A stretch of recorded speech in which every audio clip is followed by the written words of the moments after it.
Yo, what is going on YouTube? Dope Reality here, back on our video. Before we get into the video, if you guys could please drop a like, subscribe, and turn on your post notifications so you guys get alerted when I post a new video. I'd really appreciate that. But what I have for you guys today is what I think the best 6'8" point guard build on NBA2K23. This build has a little bit of everything, and I promise you guys will not be disappointed with this build. So let's get right into the video. So first things first, we're gonna go with the position point guard. Hand is up to you, whatever you guys like, and jersey numbers up to you, whatever you guys like. We're gonna continue, and for the body settings, we're gonna go with a 6'8" height, 180 weight, 6'11" wingspan, and body shapes up to you, whatever you guys like. I want to go defined, so I went defined. All right, so what this build is, it's a combination of really good finishing, great shooting, really good playmaking, and very good defense. This build has a little bit of everything, especially stuff you really want. But yeah, for badges, you have 10, 25, 21, and 16. One thing I need to absolutely recommend is you guys at least put 5 badge points on your finishing. So that's the +4 from completing that quest, and then the +1 from hitting level 39. When you do that, you can now unlock posterizer, get that cord to silver, and you guys can save out on some extra badge points. But you guys need to have at least 15 to get posterizer, which is very important to getting contact dunks. So I do recommend that.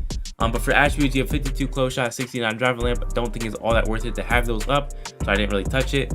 You have an 85 driving dunk, which unlocks pro driving contact dunks, which is very good. You have a 40 standing dunk. I don't think this build's a neat standing dunk. It's more of a shooting, drive and dunk kind of build. It's not really gonna be in the post or under their basket too much. That's why I didn't worry about standing dunk. Same thing with post control. I don't see you being a back to the basket type of player with this build, so I didn't touch it. Then we get into shooting, where you have an 81 mid-range, which means this build's gonna be very good in the pick and roll, especially on twos, because you can put on Hall of Fame midi magician. You guys can do a bunch of fades. You have a 92 3 ball, which is really good, because now you get limitless range gold, which is very good. You can be a really good spot up. You can also be a very good off the dribble shooter. That's why I really like this build. You have a 77 free throw, so if you guys want to bring this build into rec or pro-am, you guys should be able to shoot very consistently from the free throw line. We then get into playmaking. The only downside I really see to this build, but I don't really think it's that bad. I think 70 pass accuracy is kind of where you want to be, but since you are a point guard, you kind of do want a little bit more. So I think 74 is a pretty good spot. I don't think having like an 85 is really necessary, but I don't think having like a 60 would be good. So I think 74 is really where you kind of want to be. 80 would have been really nice, but it's just going to cost too much to build, and I didn't think it was all that worth it. So I think 74, you'll do just fine. You have no problem there. You have an 89 ball handle, which gives you quick first step Hall of Fame, which is very good. You guys will be able to really dribble, get open for yourselves, whether that's in the pick and roll or ISO. You have an 80 speed ball, which is very good. You guys should not feel slow at all when dribbling with this build. Of course, you're not going to be as fast as like a 6'4" or like a 6'1", but I think you'll be able to get around with this build just fine. You're a lot bigger, so that kind of makes up for the lack of speed ball, but 80 is still good nonetheless. You have a 55 interior defense. This build's more of a lockdown rather than like a in the paint small forward. So I think 55 will get the job done against like most guards and stuff. I don't think you need to go crazy with interior defense, especially on this type of build. You have an 88 perimeter defense, which is very good. I could definitely see this build being a lockdown or like a secondary lock on Pro-Am, because it has that good perimeter with steal, so you can still get lanes, get good shot contests, and you guys have no problem on defense. You have a 70 block, which is very good, because now you get anchor. You guys should be able to get a decent amount of chase downs. Chase downs aren't that good this year, but it does help to have block, because obviously if someone is blowing by you, you can possibly get a chase down, or if they're just trying to drive on you a bunch, you should be able to get a block.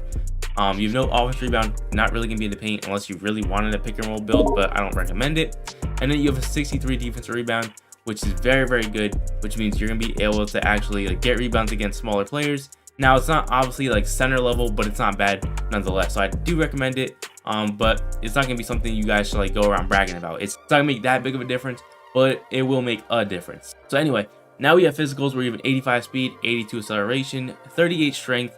Nothing too crazy on the physicals. The only thing that's really important is that you have at least 75 vertical, so you guys can get driving dunks off 1 and off 2.